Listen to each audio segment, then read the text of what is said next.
For KayCee's ViewSpot today, I've got Mr. M.M.Narendranath, who is talented in many ways. Suffice it to say, he is a chemical engineer with a post-graduation in management and presently the managing director of Floatherm Engineers Private Limited, manufacturing aluminium castings for the auto industry. He has been a church elder in St. Andrew's Kirk, Chennai for the past 7 years. I can personally vouch for the fact that both Mr. and Mrs. Narendranath are true practicing Christians in every sense of the word. Thank you, Mr. Narendranath, for agreeing to this chat. Thank you. I know you come from a very diverse background. Can you tell the viewer a little more about that? Well, my father hails from Andhra Pradesh. He was Hindu. Yes. And my mother hails from Kerala, and she was a Christian. Yeah. And I was brought up in Tamil Nadu. Okay. Under both this faith. Yeah. Thanks be to Mummy, she was made me to lean on to Christian faith right as a boy. But you said you were brought up in Chennai. Yeah, I have been brought up in Chennai. All my education I did here. Yeah. I did my schooling from St. Paul's High School, Vepuri. Yeah. Then I did my engineering from AC Tech Madras. I did my MBA from Madras University.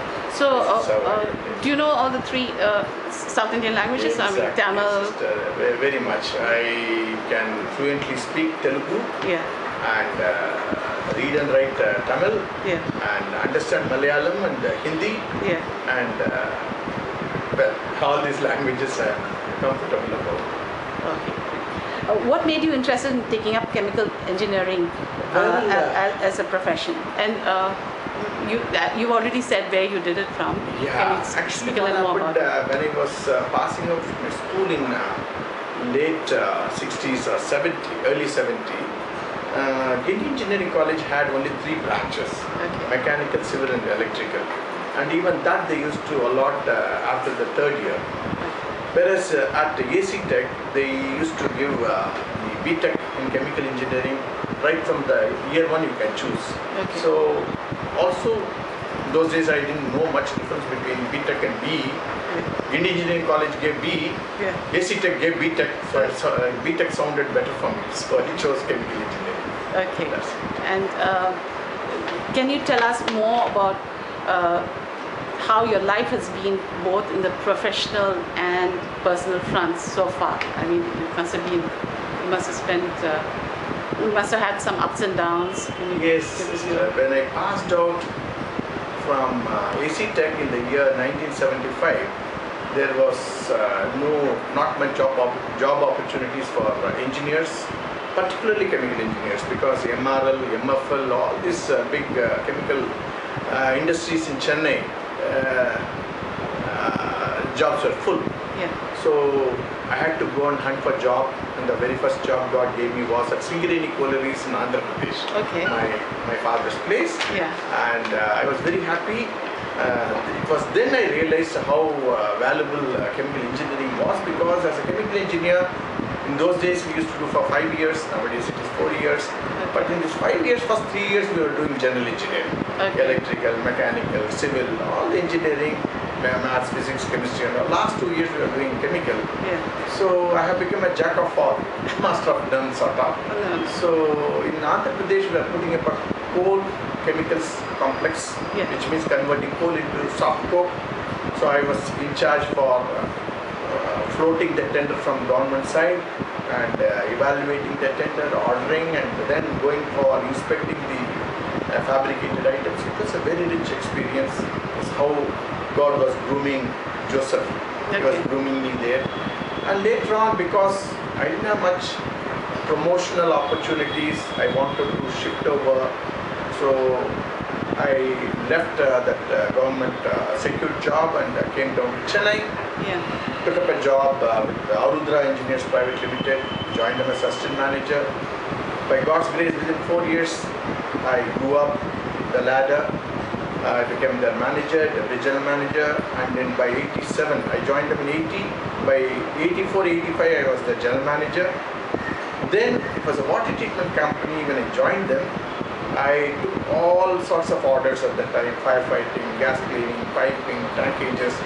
As I was the general manager and a lot of freedom was given to me, we expanded like anything. So when I joined the company, it was a 18 lakh annual turnover company in 1980. Yeah. And when I left them in Yeah. 1992, it was doing 4 crore turnover. Oh my. Praise be to God. Yeah. But it was when I was in Arundra, I got married to my wife, who is an ophthalmologist, Rajnikanta, and we are blessed with 2 sons, Abhi and Pavi. Yeah. That is the photos. Okay. They were very small. Yeah. Now the elder one has finished his medicine and is doing his post-graduation medicine, and the younger one has finished his engineering and did his master's in US, and now he's working for Intel. Yeah. Then 1992, I thought I should be on my own. So I requested my wife, who was working as a senior consultant at Shankar Netralaya, to leave her job and start a practice. She did it in 1989.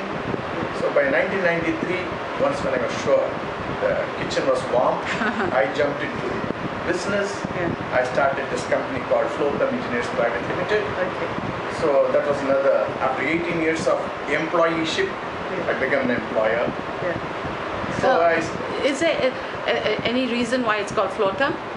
Yeah, actually I was wondering how to name this company. Yeah. I was specializing at that time on water treatment and fluid flows, like piping and things like that. So I thought I took the word flow from the water flowing. Okay. And a lot of boiler connected jobs I was taking up on a turnkey basis. Okay. So I thought boiler, I coined the word term. So I just put both these words together, Floatherm. And it was also sounding so smooth. So I thought, okay, Floatherm Engineers Private Limited. That's how I started this company. Again, God was kind. First job was 10 lakhs. Second job was 50. Within 93, 94, I was getting single order of 1 crore. And in 1996, I got a single order for 10 crores from Naval Physical Oceanographic Laboratory, Trikakara, Kochi, for simulating deep sea condition. Well, if I could complete that project successfully, I may make a few lakhs, a few crores. But if I don't, then I land up getting a liability of around 20 to 30 crores, because if I don't complete it, I have to give back the money what I collected, which would be a loss to me, because the items that I bought may not fetch me that What was money. the time limit? Around 3 years they gave me. So from 96 to 99, I was struggling. 96, 97 was glorious years. I was saving a lot of money. But 1999 was a testing period for me in my life.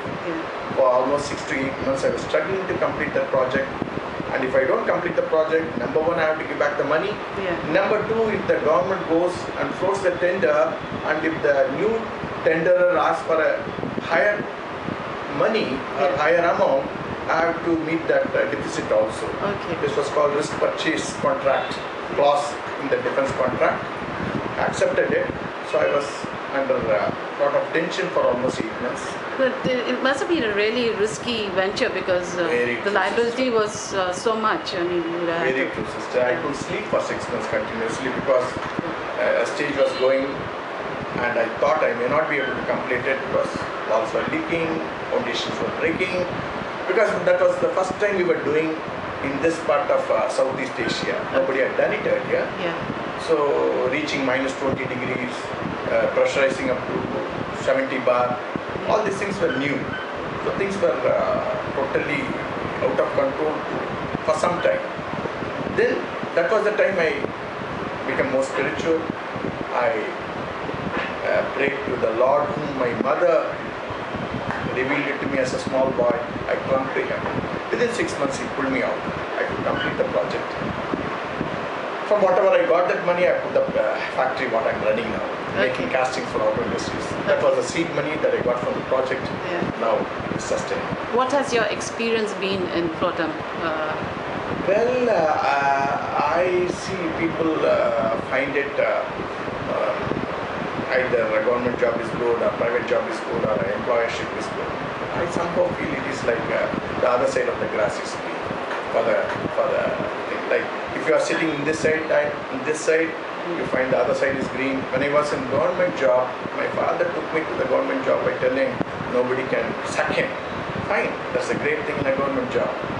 But job security is there, but promotional chances, recognition, so many things are lacking. Okay. That was one of the reasons I came down to private. Yeah. In private, they recognize you, they reward you. Yeah. But the problem is the responsibility is also very high, especially as a general manager. I still remember when New Year used to come. Today I enjoy it, but in those days I used to enjoy. But along with New Year comes responsibility to commit what am I going to achieve the next year. Yeah. So there is a lot of tension. What have we achieved last year? Have we achieved the target? What is the new target? Okay. So somehow I felt government job was better. Okay. Then I thought, why should I achieve all this target and hold my hands like this? So I should be my own boss. So that is how in 1992 I became my own boss. Then I saw, though you call yourself a boss, you are a slave. You are a slave to your own staff because you don't want them to leave the company. Yeah. You want them to stick to you, complete the project. And when somebody comes and says, sir, I want to leave, you'll say, hey, please continue, finish this project. I was wondering, who is the boss, who is the slave? Yeah. So I call myself a boss. Yeah. I'm a slave. So there are pros and cons to every. And as an employee, as a general manager, morning I could have a nice cup of coffee, reading the newspaper, relax, because all the income tax problem, sales tax problem, all are with my bosses. Yeah. But today, all are on to you. Yes. So I couldn't even enjoy a cup of coffee in peace. Then I realized, other side of the glass is green. Thank you for narrating your experiences here. For your two sons, one of them has followed the mother's footsteps, one of them is following your footsteps. What are your hopes and aspirations for them? Well, wherever they are, I want them to do well. By the grace of God, God has blessed us with a good hospital, so we expect our elder son to come and take over. And the younger one, I thought he will come and take over the factory, so I put up the factory. But 2 years back, having gone to US, and he's working for Intel at their headquarters, he tells me, Daddy, this place is far better than Chennai. So recently I decided to lease out my factory to another company. Yeah. So, well, as long as God is helping me to run that factory to other people, I wanted to run it, and my son says he will be there for some time there and come back. Choices is. It's been really interesting talking to you. There are very few seconds left. Lastly, what would you like to say to anyone on anything? That's usually the way I sign off. Sister, what I somehow feel is, having gone through all these torturous routes, we are not here by accident. We are here for a purpose. Purpose of not ours, but of God. Okay. I somehow feel as how a loving parent would send his child to a school to be trained. God has sent us here. Okay. If I ask anyone, or if anyone asks me to go somewhere, immediate question I ask them would be, why should I go there? What do you want me to do? But we don't ask this question to our Lord. Why did you send us here? What is that you want us to achieve? So this I have been asking for the past 4 or 5 years. God also in His mercy has been revealing a lot of things. We are not here by accident. God has not given us conscience for nothing. He has not given us the knowledge of good and evil for nothing. He has not given the choice to be misused. So my request and my advice to anyone would be, God will bring everything into account, good and bad. So you have to lead a God-fearing life and use your talent. Don't lose your opportunities. Use your time well and be ready to give account to the Almighty on the day. This is my advice. Thank you so much for your words of advice to everyone and for recollecting your life. Thank you.